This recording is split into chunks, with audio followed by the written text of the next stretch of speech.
भारत के राष्ट्रपति। भारत के राष्ट्रपति भारत गणराज्य के कार्यपालक अध्यक्ष होते हैं।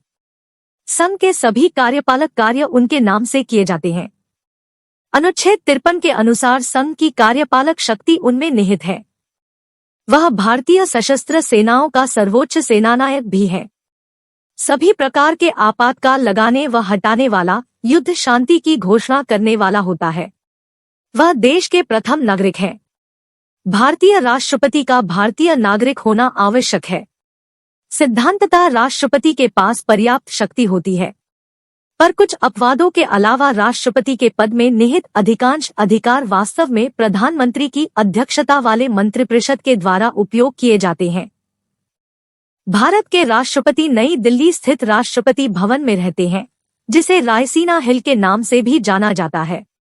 राष्ट्रपति अधिकतम कितनी भी बार पद पर रह सकते हैं, इसकी कोई सीमा तय नहीं है। अब तक केवल पहले राष्ट्रपति राजेंद्र प्रसाद ने ही इस पद पर 2 बार अपना कार्यकाल पूरा किया है। प्रतिभा पाटिल भारत की 12वीं तथा इस पद को सुशोभित करने वाली पहली महिला राष्ट्रपति हैं। उन्होंने 25 जुलाई 2007 को पद व गोपनीयता की शपथ ली थी। वर्तमान में द्रौपदी मुर्मू भारत के 15वीं राष्ट्रपति हैं। इतिहास। 15 अगस्त 1947 को भारत ब्रिटेन से स्वतंत्र हुआ था और अंतरिम व्यवस्था के तहत देश एक राष्ट्रमंडल अधिराज्य बन गया। इस व्यवस्था के तहत भारत के गवर्नर जनरल को भारत के राष्ट्रप्रमुख के रूप में स्थापित किया गया, जिन्हें ब्रिटिश इंडिया में ब्रिटेन के अंतरिम राजा जॉर्ज 6 द्वारा ब्रिटिश सरकार के बजाय भारत के प्रधानमंत्री की सलाह पर नियुक्त करना था। यह एक अस्थायी उपाय था, परंतु भारतीय राजनीतिक प्रणाली में साझा राजा के अस्तित्व को जारी रखना सही मायनों में संप्रभु राष्ट्र के लिए उपयुक्त विचार नहीं था। आजादी से पहले भारत के आखिरी ब्रिटिश वाइसराय लॉर्ड माउंटबेटन ही भारत के पहले गवर्नर जनरल बने थे। जल्द ही उन्होंने चक्रवर्ती राजगोपालाचारी को यह पद सौंप दिया, जो भारत के इकलौते भारतीय मूल के गवर्नर जनरल बने थे। इसी बीच डॉ. राजेंद्र प्रसाद के नेतृत्व में संविधान सभा द्वारा 26 नवंबर 1949 को भारतीय संविधान का मसौदा तैयार हो चुका था और 26 जनवरी 1950 को औपचारिक रूप से संविधान को स्वीकार किया गया था। इस तिथि का प्रतीकात्मक महत्व था क्योंकि 26 जनवरी 1930 को भारतीय राष्ट्रीय कांग्रेस ने ब्रिटेन से पहली बार पूर्ण स्वतंत्रता को आवाज दी थी। जब संविधान लागू हुआ और डॉ. राजेंद्र प्रसाद ने भारत के पहले राष्ट्रपति का पद संभाला तो उसी समय गवर्नर जनरल और राजा का पद एक निर्वाचित राष्ट्रपति द्वारा प्रतिस्थापित हो गया। इस कदम से भारत की एक राष्ट्रमंडल अधिराज्य की स्थिति समाप्त हो गया, लेकिन यह गणतंत्र राष्ट्रों के राष्ट्रमंडल का सदस्य बना रहा, क्योंकि भारत के प्रथम प्रधानमंत्री जवाहरलाल नेहरू ने तर्क किया कि यदि कोई भी राष्ट्र ब्रिटिश सम्राट को राष्ट्रमंडल के प्रधान के रूप में स्वीकार करे, पर आवश्यक नहीं है कि वह ब्रिटिश सम्राट को अपने राष्ट्रप्रधान की मान्यता दे, उसे राष्ट्रमंडल में रहने की अनुमति दी जानी चाहिए। यह एक अत्यंत महत्वपूर्ण निर्णय था जिसने 20वीं सदी के उत्तरार्ध में नए स्वतंत्र गणराज्य बने कई अन्य पूर्व ब्रिटिश उपनिवेशों के राष्ट्रमंडल में रहने के लिए एक मिसाल स्थापित किया। राष्ट्रपति का चुनाव। भारत के राष्ट्रपति का चुनाव अनुच्छेद 55 के अनुसार आनुपातिक प्रतिनिधित्व प्रणाली के एकल संक्रमणीय मत पद्धति के द्वारा होता है। राष्ट्रपति को भारत के संसद के दोनों सदनों, लोकसभा और राज्यसभा तथा साथ ही राज्य विधायिकाओं, विधानसभाओं के निर्वाचित सदस्यों द्वारा 5 वर्ष की अवधि के लिए चुना जाता है। मत आवंटित करने के लिए एक फार्मूला इस्तेमाल किया गया है ताकि हर राज्य की जनसंख्या और उस राज्य से विधानसभा के सदस्यों द्वारा मत डालने की संख्या के बीच एक अनुपात रहे और राज्य विधानसभाओं के सदस्यों और राष्ट्रीय सांसदों के बीच एक समानुपात बनी रहे। अगर किसी उम्मीदवार को बहुमत प्राप्त नहीं होती है तो एक स्थापित प्रणाली है जिससे हारने वाले उम्मीदवारों को प्रतियोगिता से हटा दिया जाता है और उनको मिले मत अन्य उम्मीदवारों को तब तक हस्तांतरित होता है जब तक किसी एक को बहुमत नहीं मिलता। राष्ट्रपति बनने के लिए आवश्यक योग्यताएं। भारत का कोई नागरिक जिसकी उम्र 35 साल या अधिक हो वह पद का उम्मीदवार हो सकता है।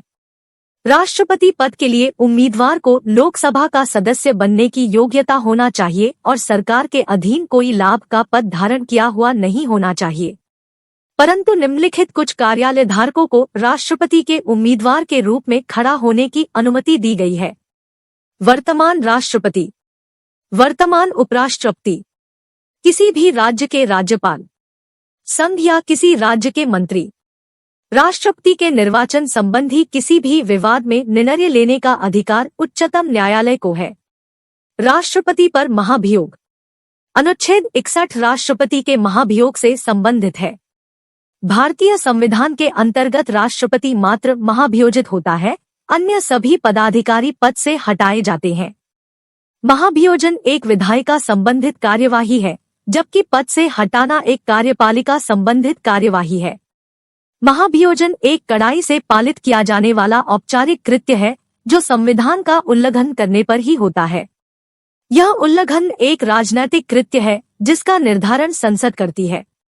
वह तभी पद से हटेगा जब उसे संसद में प्रस्तुत किसी ऐसे प्रस्ताव से हटाया जाए जिसे प्रस्तुत करते समय सदन के 125 सदस्यों का समर्थन मिले। प्रस्ताव पारित करने से पूर्व उसको 14 दिन पहले नोटिस दिया जाएगा। प्रस्ताव सदन की कुल संख्या के 2/3 से अधिक बहुमत से पारित होना चाहिए। फिर दूसरे सदन में जाने पर इस प्रस्ताव की जांच एक समिति के द्वारा होगी। इस समय राष्ट्रपति अपना पक्ष स्वयं अथवा वकील के माध्यम से रख सकता है।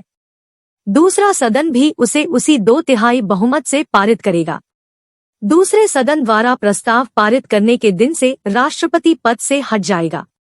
न्यायिक शक्तियां। संविधान का 72वां अनुच्छेद राष्ट्रपति को न्यायिक शक्तियां देता है कि वह दंड का उन्मूलन, क्षमा, आहरण, परिहरण, परिवर्तन कर सकता है। क्षमादान किसी व्यक्ति को मिली संपूर्ण सजा तथा दोष सिद्धि और उत्पन्न हुई निर्योग्यताओं को समाप्त कर देना तथा उसे उस स्थिति में रख देना मानो उसने कोई अपराध किया ही नहीं था। यह लाभ पूर्णता अथवा अंशतः मिलता है तथा सजा देने के बाद अथवा उससे पहले भी मिल सकती है। लघुकरण दंड की प्रकृति कठोर से हटाकर नम्र कर देना, उदाहरणार्थ सश्रम कारावास को सामान्य कारावास में बदल देना। परिहार दंड की अवधि घटा देना परंतु उसकी प्रकृति नहीं बदली जाएगी।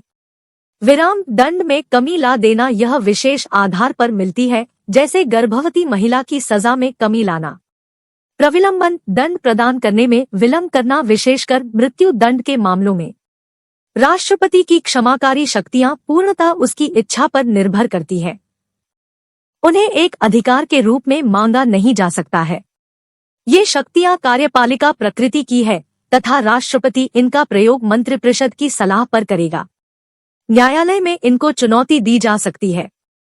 इनका लक्ष्य दंड देने में हुई भूल का निराकरण करना है जो न्यायपालिका ने कर दी हो।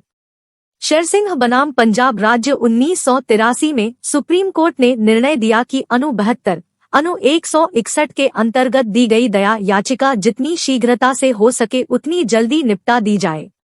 राष्ट्रपति न्यायिक कार्यवाही तथा न्यायिक निर्णय को नहीं बदलेगा, वह केवल न्यायिक निर्णय से राहत देगा। याचिकाकर्ता को यह भी अधिकार नहीं होगा कि वह सुनवाई के लिए राष्ट्रपति के समक्ष उपस्थित हो। वीटो शक्तियां। विधायिका की किसी कार्यवाही को विधि बनने से रोकने की शक्ति वीटो शक्ति कहलाती है। संविधान राष्ट्रपति को 3 प्रकार के वीटो देता है। पूर्ण वीटो निर्धारित प्रक्रिया से पास बिल जब राष्ट्रपति के पास आए संविधान संशोधन बिल के अतिरिक्त, तो वह अपनी स्वीकृति या अस्वीकृति की घोषणा कर सकता है, किंतु यदि अनु 368 संविधान संशोधन के अंतर्गत कोई बिल आए तो वह अपनी अस्वीकृति नहीं दे सकता है। यद्यपि भारत में अब तक राष्ट्रपति ने इस वीटो का प्रयोग बिना मंत्रिपरिषद की सलाह के नहीं किया है, माना जाता है कि वह ऐसा कर भी नहीं सकता। ब्रिटेन में यही 15 है जिसका अनुसरण भारत में किया गया है। निलंबनकारी वीटो संविधान संशोधन अथवा धन बिल के अतिरिक्त राष्ट्रपति को भेजा गया कोई भी बिल वह संसद को पुनर्विचार हेतु वापस भेज सकता है, किंतु संसद यदि इस बिल को पुनः पास करके भेज दे तो उसके पास सिवाय इसके कोई विकल्प नहीं है कि उस बिल को स्वीकृति दे दे। इस वीटो को वह अपने विवेकाधिकार से प्रयोग लेगा। इस वीटो का प्रयोग अभी तक संसद सदस्यों के वेतन, बिल, भत्ते तथा पेंशन नियम संशोधन 1991 में किया गया था। यह एक वित्तीय बिल था। राष्ट्रपति रामास्वामी वेंकटरमण ने इस वीटो का प्रयोग इस आधार पर किया कि यह बिल लोकसभा में बिना उनकी अनुमति के लाया गया था।